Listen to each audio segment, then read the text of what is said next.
Welcome to NiftyMinute 1 Minute. One lesson, one change. Have you ever met someone brilliant? Someone who could solve complex equations in their head, who aced every test, whose mind seemed to operate at a different speed?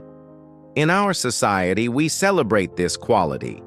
We call it being smart. We see a brilliant coder who builds a billion-dollar app from their garage, a chess prodigy who sees 10 moves ahead, a lawyer who can argue any point with flawless logic. Intelligence is a powerful engine. It can build empires, solve puzzles, and push humanity forward. But what happens when that powerful engine has no map, no compass? What happens when the brilliant coder alienates their entire team? When the chess prodigy is unhappy in their personal life? When the lawyer wins the case but loses their sense of justice? This reveals a subtle but profound truth.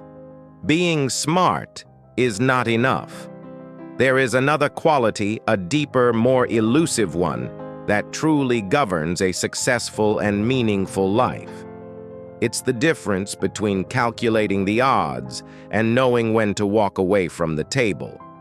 It's the difference between being smart and being wise. By the end of this video, you'll not only understand the crucial distinction between these two qualities, but you'll also learn 3 practical habits to start cultivating wisdom in your own life. So first, let's deconstruct what it truly means to be smart. At its core, being smart is about mental processing power. Think of your brain as a computer. Smartness is the speed of your CPU and the size of your RAM. It's composed of 2 main types of intelligence. First, there's fluid intelligence. This is your ability to think logically, solve new problems, and identify patterns. It's the raw processing power that helps you quickly understand a new concept or find a clever solution on the spot. It's what you use when you're assembling furniture without instructions. Then there's crystallized intelligence. This is the library of facts, knowledge, and skills you've accumulated over time. It's your stored data, the vocabulary, historical facts, and formulas you can recall. A smart person typically has a potent combination of both. They can learn fast and remember much. And in a world driven by information and innovation, this is an undeniable advantage. It gets you into good schools, helps you pass job interviews, and allows you to build incredible things. But this is also where the smart trap lies. When your engine is so powerful, you can start to believe it's all you need. Smartness can lead to overconfidence, a cognitive bias where we overestimate our own abilities. It can make us dismissive of others' advice. It can make us so focused on finding the cleverest solution that we fail to see the right solution. The smartest person in the room is often the one who has the hardest time saying, "I don't know," or "I made a mistake."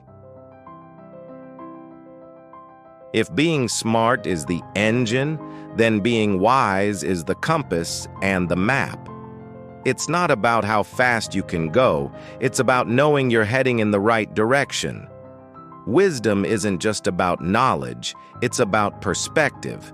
It's the ability to see the bigger picture, to understand the context, and to grasp the intricate web of human emotions and motivations.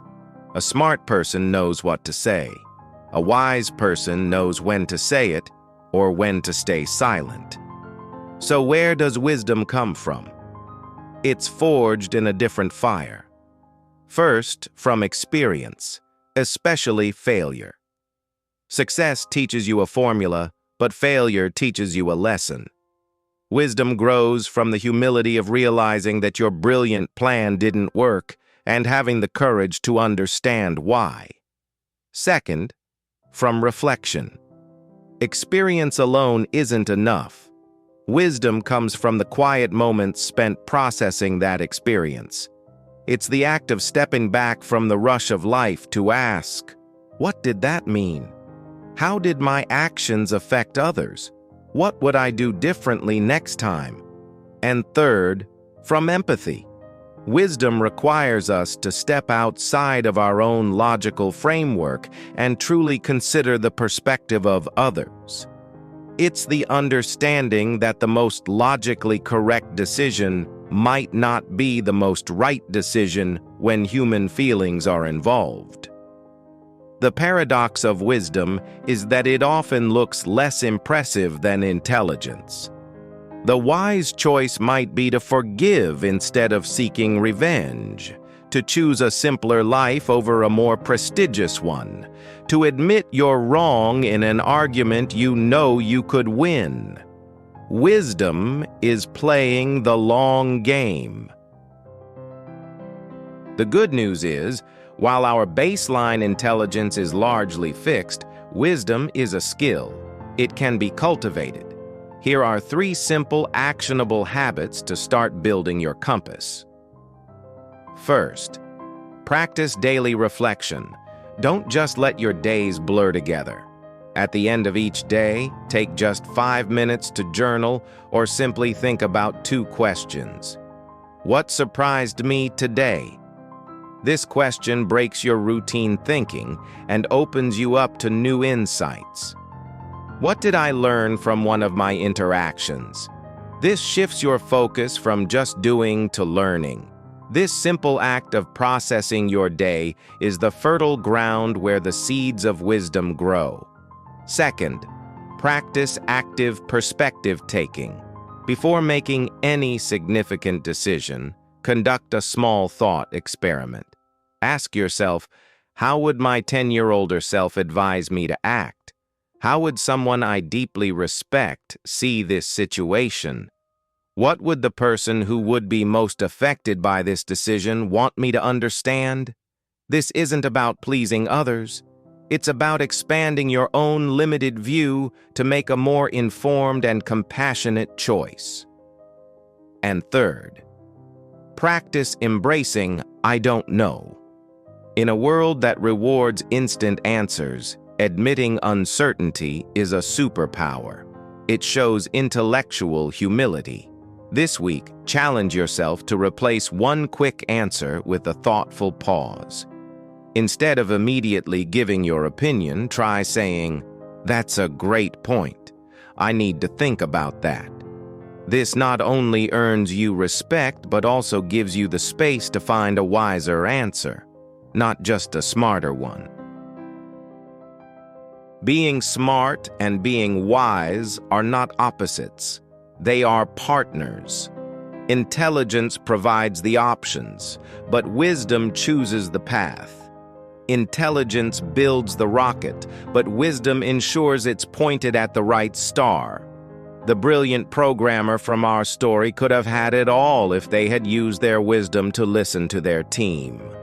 The chess prodigy could find happiness if they used their wisdom to navigate their relationships with the same care they used to navigate the board.